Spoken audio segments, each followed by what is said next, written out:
Assalamualaikum warahmatullahi wabarakatuh. Perkenalkan, nama saya Zuli Aina, NPM 225520110240. Pada video kali ini, saya akan menjelaskan tentang implementasi stack dan queue dalam kehidupan sehari-hari untuk menempuh tugas mata kuliah struktur data. Stack dan queue. Stack merupakan struktur data yang mengikuti pola tumpukan dari benda. Konsep utamanya adalah LIFO.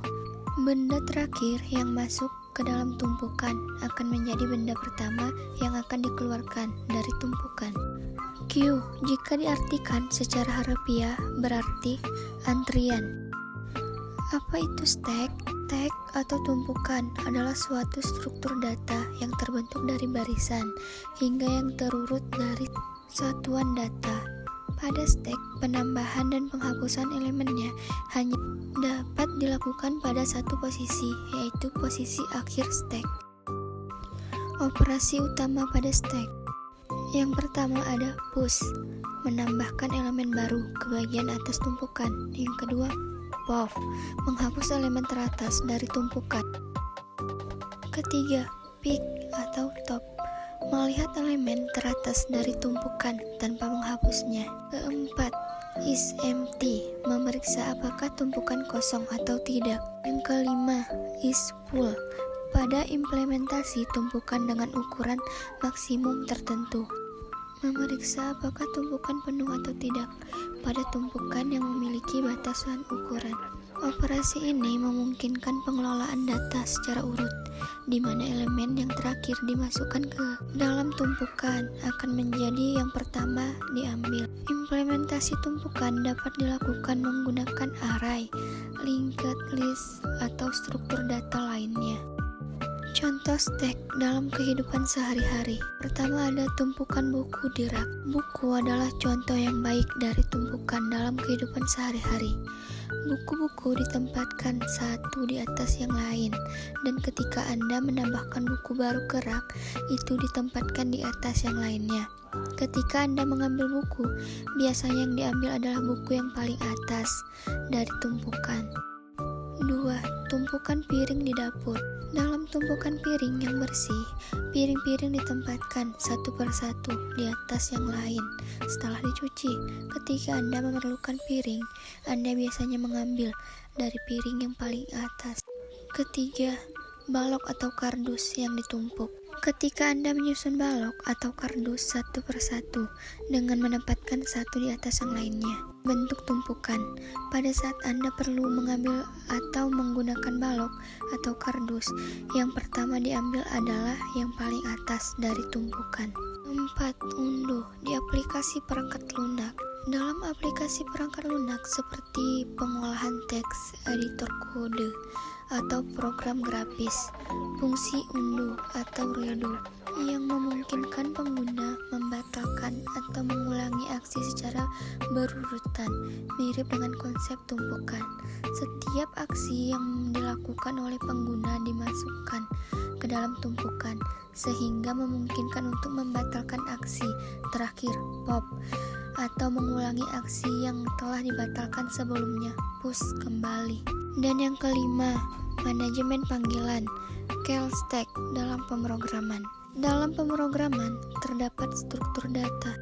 Dalam pemrograman terdapat struktur data tumpukan yang disebut call stack yang melacak pemanggilan fungsi. Ketika suatu fungsi dipanggil, ia dimasukkan ke dalam tumpukan. Saat fungsi tersebut selesai dieksekusi, ia dihapus dari tumpukan. Hal ini membantu dalam pelacakan aliran, eksekusi program, dan alokasi memori untuk pemanggilan fungsi. Apa itu queue? Antrian queue adalah struktur data dalam ilmu komputer yang mirip dengan tumpukan stack dalam beberapa aspek, tetapi mengikuti konsep first in first out dibandingkan dengan last in first out seperti pada tumpukan.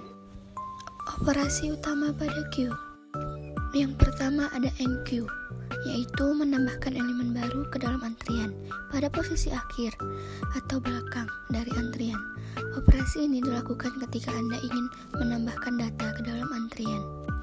2. DQ, menghapus dan mengambil elemen yang berada di posisi depan atau depan dari antrian.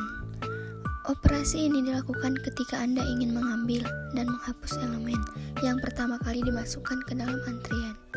Ketiga, peek atau front, melihat elemen yang berada di depan antrian tanpa menghapusnya. Operasi ini memungkinkan Anda untuk melihat elemen yang akan dikeluarkan selanjutnya dari antrian. 4. Is empty, memeriksa apakah antrian kosong atau tidak. Fungsi ini mengembalikan nilai benar jika antrian tidak memiliki elemen, dan salah jika antrian memiliki satu atau lebih elemen. 5.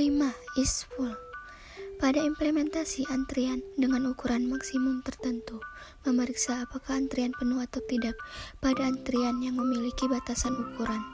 6. Get size, mengembalikan jumlah elemen yang ada dalam antrian pada saat tertentu.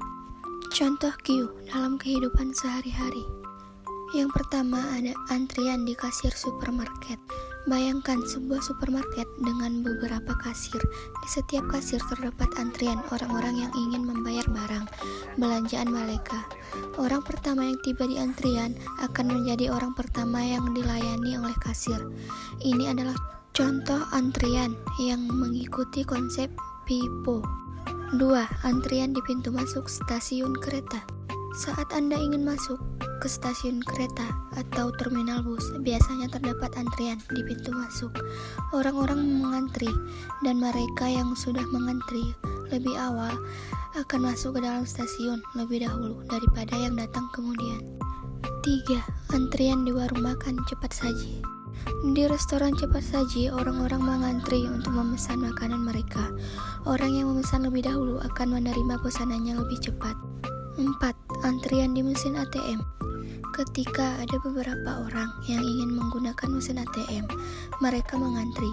Orang yang pertama tiba di mesin ATM akan melakukan transaksi lebih dulu daripada yang datang kemudian.